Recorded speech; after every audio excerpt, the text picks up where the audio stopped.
I would like to tell you that you didn't get an opportunity to go to the White House and Congress.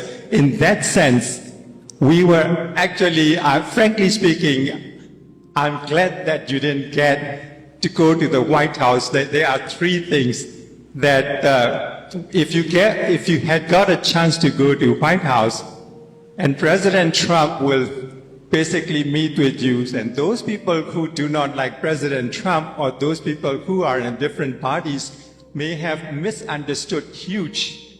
And the second is that I was not so sure how the president will interact with you. I'm not so sure whether he will shake hands with you or hug you or talk in the way that the Buddhist people should treat you. That is second thing. My third thing is that if you got a chance to go to the White House, people will misunderstand that everything you did, wonderful thing, maybe because you would like to be famous or would like to be like a celebrity, or everything you did for the whole world, wonderful things for peace and matter and everything, some people will definitely misunderstood.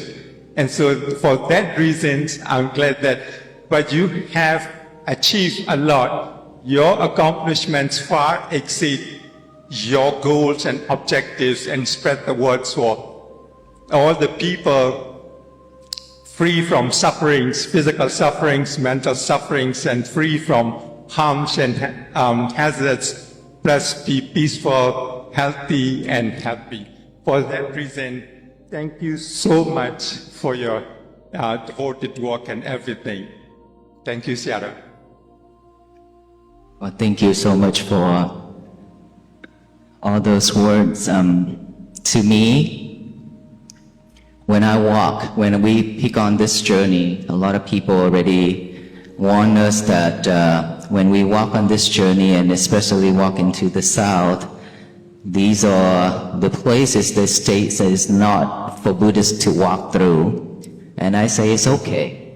We are not walking there to convert anybody, or we're not walking there to bring any war, anything like that at all, just loving kindness and peace. So it's okay. That's what I answer at the beginning to the people. And then when we walk, of course, there's a lot of obstacle.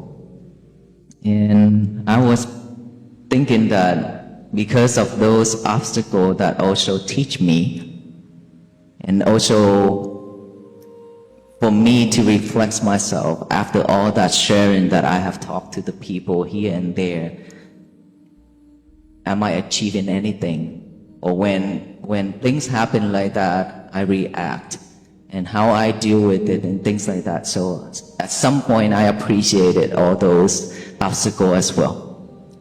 And even if we have to meet with, let's say, president or anyone, I also answer one of the questions. I said, this message, peace, loving kindness, compassion, and mindfulness is not just for the civilians, but it's for all beings, because everybody deserves it. Everyone in this world deserves to practice, to get that from the teachings, and then to practice to liberate suffering and to bring peace to the world. So it doesn't matter who, but everybody.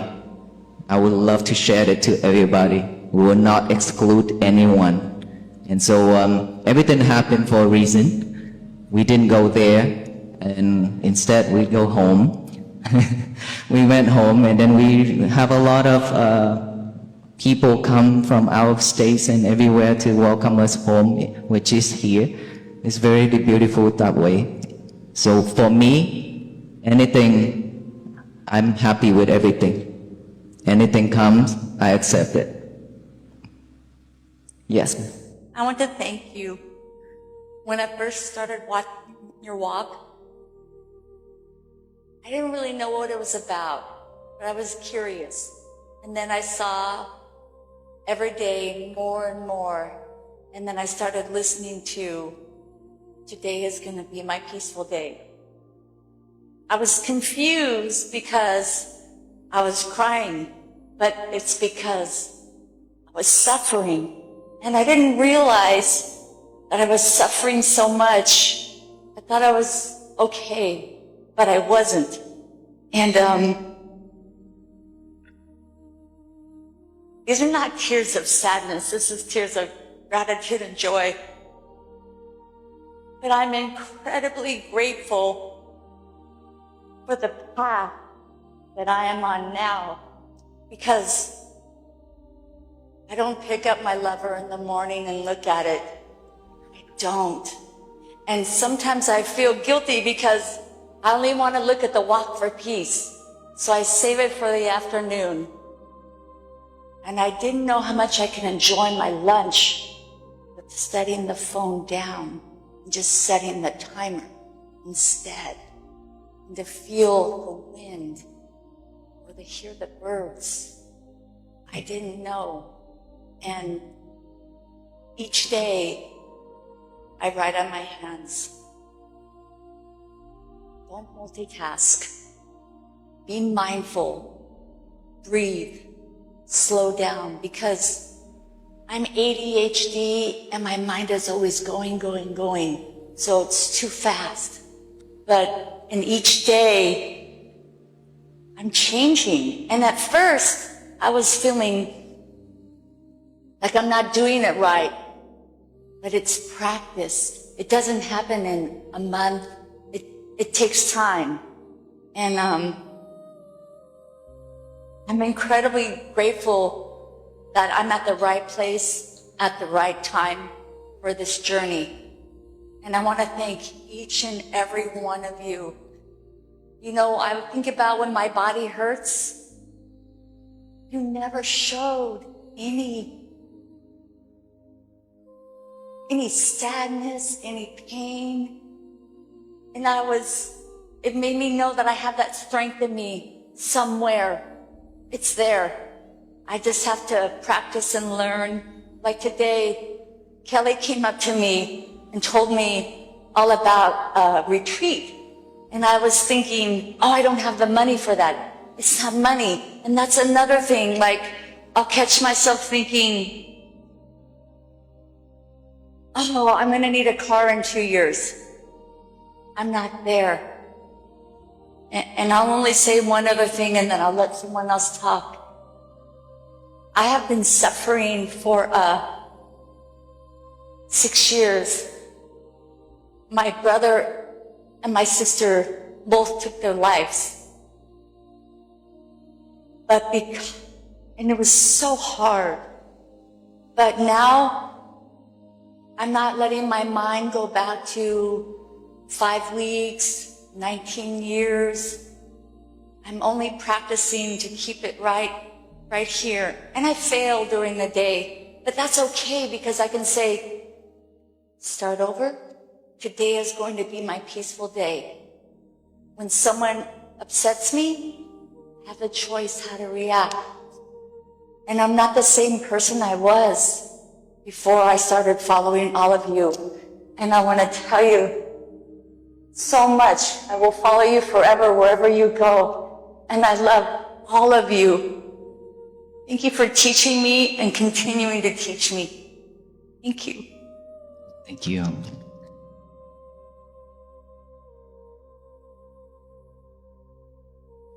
It is very hard for us to let go of something that we've been living with for a long time, right?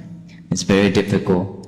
But once we know the technique, once we know the trick, let's just say that is a trick. Just pay attention to our breathing. And today is going to be my peaceful day. If we can just live like that, and everything will change. For some of you might not know about the lovers that she mentions. You know what a lover is? The cell phone, right? Letting go of that cell phone is one of the victory already, right? Because it's very difficult. We live in this society and live in this world nowadays. We attach to it too much, a lot. But we be able to let it go for some time during the day, during the night, in the morning. That is a victory. So keep on practice, and you will see that you have all the strength in the world.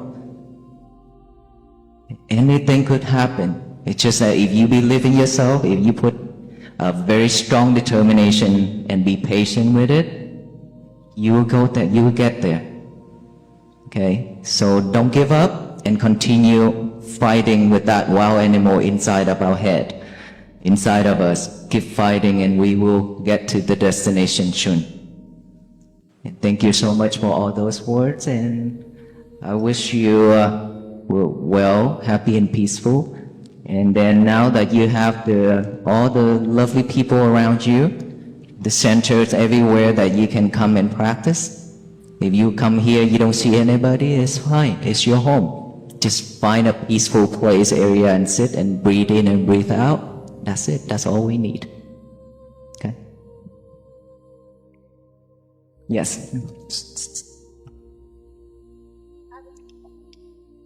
Bundy, I wanted to know how made you decide to become a monk, and 2, why did you decide to go to Myanmar to study your meditation, and 3, what benefits you received from going to Burma and getting your guidance about meditation. For me to become a monk, I have never thought about it. I came here and then went to school, and then after graduate I went to work for about 3 years. And then after working for a while, I see that this is not real. Everything around me is not real. Friendship are not real. Because everything's come to my life, it's just like always a condition behind it. When you hang out with your friend, you're always all in for them. But then when something related to benefits, then they will willing to step on you to climb higher. And I ask myself, is this real? Is this something that I want to walk on? And plus, that is not it. My families, my brother and sister and nephew and niece always have this and that, right? This has happened everywhere in every family. And so I question myself, is this the path that I want to walk on? And I say, no, this is something that I don't want to walk on. I want a different path. But by that time, I don't know which path that I want to walk on. So in the hot summer of Texas, I left workplace and I drove to the Hung Dao Vipassana Bhavana Center. And I saw my teachers walking at 12 noon under the heat, and I walked behind him and he turned around, asked me, how can I help you? I say, I want to ordain to become a monk, temporary. And that's it. That's my life. It started just like that. And I became a monk. After that statement that I just answered out from somewhere, maybe I'm afraid of his question, and I answered, I want to become a monk. But it all started like that. And then when staying at the temple, I always serve the temple and help my teachers to do everything. I want him to have his own time to practice and to teach. So I do everything. I do everything. Sometimes I question, because seeing many monks from Vietnam, I also have a chance to go to Myanmar, to Sri Lanka, to India and Thailand to study, to practice. But why not me? And sometimes I question myself like that. And I answer it right away. I say, because I'm lack of merit. I don't have that merit yet. So focus here at this temple. Do everything that you can. And I continue that way. Until 2018, my teacher said, okay, now you can go. You can take a break. Because after a long time working and staying at the temple, now you can take a break. You can go to Myanmar based on your vow, your wish to practice for 5 to 7 years. And I was so happy and said, okay, then I will go for 7 years. After 2 years, he called me back. 2 years he called me back because of the land where I built the Dhammacharya projects that got conflicted with a charter school. And then after a long time working back and forth with them with the CD and could not go anywhere, so he called me back. He said, you come back and handle it. And I came back. I took 1 year to work with that charter school and the government and everyone with the community and interfaith. And finally, I got the land back. We purchased that land. And then that is when I expressed my vow to my teachers that I want to build the Dhammacharya. And that 14 acres, the number that I need for this project. And he said, okay, yes. But for me to decide to practice meditation is because after associated with so many people at the temple and doing a lot of work, I want to have a moment for myself, to stay silent, to practice. And that's how and why I went there. And plus, I want to practice different technique. So at the temple, I practice Seraji Mahasi technique, rising and falling. But when go to Myanmar, I want to practice the Pa'ao Sayadaw technique. And that's why I stay there to practice. And by that time, I practice like, I only eat very little in the morning, and I spend the rest of my time to sit. And that is the time I found myself have a big problem with my back. It hurt very bad because I have slip disc, right? So it hurt very bad, but I was be able to overcome that. And after that, I continue my practice until my teachers call me back. But meditation is something that we must have. As a Buddhist practicing Buddhist followers, and especially the monk, we have to know meditation in order for us to liberate suffering. And I was fortunate enough to learn all those, and that's why I was be able to share during the walk. And so all in my head was like, if I cannot teach, if I cannot do anything good, then please don't let me do anything wrong. Don't let me do anything harmful to the Buddha Sasana. That's all in my head. And I hope that within that walk and within my 17 years of ordination I didn't do anything that is harmful to the Buddha Sasana. And I wish from now until I die, continue with that path.